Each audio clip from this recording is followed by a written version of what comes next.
आमदार गोवर्धन शर्मा यांच्या निधनामुळे रिक्त झालेल्या अकोला पश्चिम विधानसभा मतदारसंघात लोकसभा निवडणुकीसाठी मतदान होत आहे।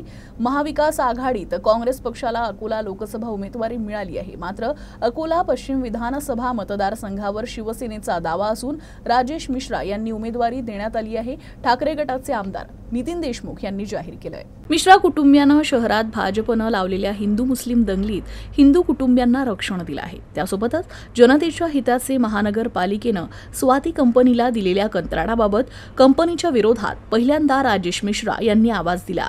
त्यामुळे मराठी आवाज विधानसभेत जाणार आहे। काँग्रेसनं या जागेवर दावा करू नये। लोकसभा काँग्रेसला आणि विधानसभा शिवसेनेला असल्यानं छान मेळ बसलाय। अकोला पश्चिम विधानसभा पोटनिवडणुकीत ही जागा शिवसेनेला देणं बंधनकारक आहे।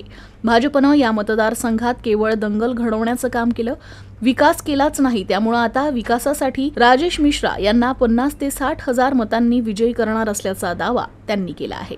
लोकसभेमध्ये ह्या ठिकाणी लोकसभेचा खासदार आमच्या पक्षप्रमुखांना महाविकास आघाडीला द्यायचा आहे। महाविकास आघाडीमधून काँग्रेसच्या वाटेवर ही जागा लोकसभेची गेली।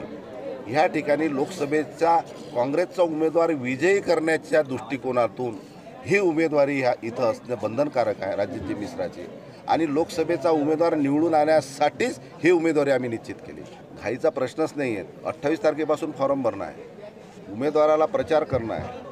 टाईम हा निवडणुकीचा कमी पिरियड असतो, त्यासाठी प्रचार करण्यासाठी लवकर उमेदवार करणं बंधनकारक आहे। पण लोकसभा इथं विजयी प्राप्त करायची असेल तर राजेश मिश्रा शिवसेना ह्या मतदारसंघात उभं असणं अत्यंत आवश्यक आहे। आम्हाला लोकसभेची काळजी आहे, कारण की आम्हाला लोकसभा इथं विजयी प्राप्त करायचा आहे। त्याच्यासाठी पश्चिम विधानसभा शिवसेनेकडे असणं बंधनकारक आहे।